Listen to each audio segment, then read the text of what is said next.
Welcome to my Okay, good morning. vlog. Magbigay tayo ng fire safety tips. Fire safety tips. Got that?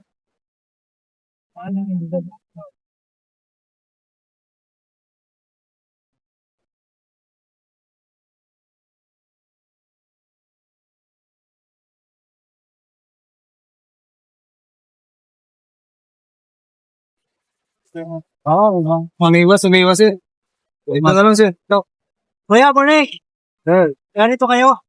Hingin lang kami ng tip para sa malala sa kayo.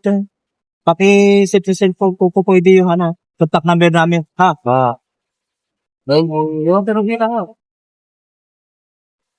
Ano, si set pa po. Dito. Donut.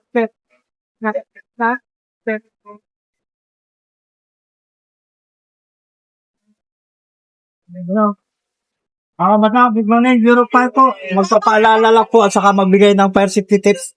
Contact number namin. Na lang po. Pakitabi. Wala naman kayong loto-loto dito, no? Gadget lang. Electrical. Iwas tayo sa octopus connection, ha?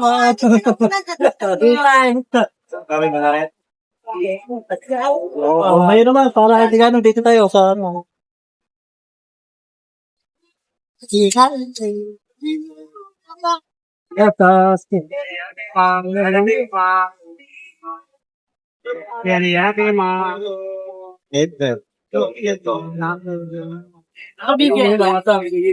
Asahan niyo po, fire safety tips na may sunog or any emergencies, tawagan niyo na po yung number.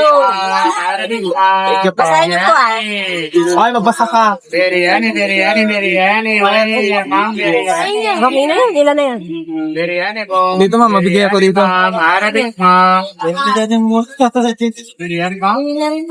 Wala na naman tayo pera. Ano ba yun? Malas kung may dalang pera. Para Para sa itong dala. Hello ma'am, good morning. Sa Bureau of Fire Protection po kami, magbigay lang kami ng fire safety tips. Just in case na may emergency, alam niyo yung tatawagan niyo. Okay po. Ito, 122 sa QC, 911 National Emergency Hotline. Sa likod, may mga contact number ng mga fire station na malapit sa inyo. Pwede niyo pong tawagan. Sa amin, sa Batasan ma'am, ito. Okay po. Station 126 yan, buong QC. Sa loob, may babasahin para makaiwas sa sunog. Thank you. Thank you po.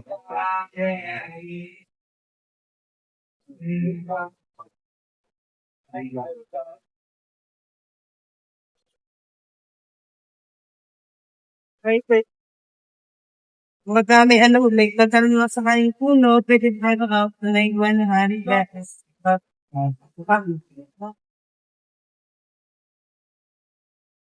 Okay.